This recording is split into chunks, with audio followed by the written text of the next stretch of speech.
കൊണ്ടോട്ടിയിലെ ആദ്യത്തേതും കേരളത്തിൽ ആറാമത്തേതുമായ ഈ പള്ളിയാണ് പഴയങ്ങാടി പള്ളി. കൊണ്ടോട്ടിക്ക് കൊണ്ടോട്ടി എന്ന പേര് വരാൻ കാരണം ഈ പഴയങ്ങാടി ജുമാ മസ്ജിദാണെന്നാണ് പറയപ്പെടുന്നത്. ഏകദേശം 700 വർഷത്തോളം ഈ പള്ളിക്ക് പഴക്കമുണ്ട്. 14-ാം നൂറ്റാണ്ടിലാണ് ഈ പള്ളി നിർമ്മിക്കപ്പെട്ടതെന്ന് കണക്കാക്കപ്പെടുന്നത്.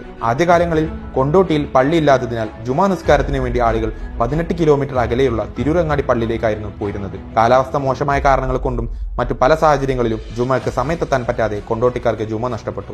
അന്ന് തിരൂരങ്ങാടി പള്ളിയിലെ കാദിയും നാട്ടുകാരും കൊണ്ടോട്ടിക്കാരോട് പറഞ്ഞു, ഓലമേനെങ്കിലും നിങ്ങളുടെ നാട്ടിൽ ഒരു പള്ളി നിർമ്മിച്ചൂടെ എന്ന്. ഇതിനുശേഷം നാട്ടിലെ പ്രമാണിയെ സമീപിച്ച് പള്ളി നിർമ്മാണത്തിന് വേണ്ടി അവർ സ്ഥലം ചോദിച്ചു. അദ്ദേഹം പൂർണ്ണ സമ്മതത്തോടെ ആ കാര്യം സമ്മതിച്ചു. എന്നാൽ ഇതിന് കിട്ടിയ സ്ഥലം വളരെ കാട് മൂടിയൊരു സ്ഥലമായിരുന്നു. ഇഴജന്തുക്കളെ പേടിച്ചുകൊണ്ട് കാട് വെട്ടിത്തെളിക്കാൻ ആളെ കിട്ടാതെയായി. ഇത് പരിഹരിക്കാൻ വേണ്ടി നാട്ടിലെ പ്രമാണിമാർ ഒരു വിദ്യ പ്രയോഗിച്ചു. കുറേയധികം പൊൻപണം ആ കാട്ടിലേക്ക് വലിച്ചെറിഞ്ഞു. അന്ന് പട്ടിണിയിലും കഷ്ടപ്പാടിലും നടന്ന നാട്ടുകാർ ഇതറിഞ്ഞ് കാട് വെട്ടിത്തെളിച്ച് പണം കണ്ടെത്താൻ നോക്കി. അങ്ങനെയാണ് കൊണ്ടുവെട്ടി എന്ന പേര് ഈ സ്ഥലത്തിന് ലഭിച്ചത്. പിന്നീട് കാലക്രമേണ ഈ പേര് ലോപിച്ചുകൊണ്ട് കൊണ്ടോട്ടിയായി മാറുകയായിരുന്നു. 3 നിലകളിലായിട്ടാണ് ഈ പള്ളി പണി കഴിപ്പിച്ചിട്ടുള്ളത്.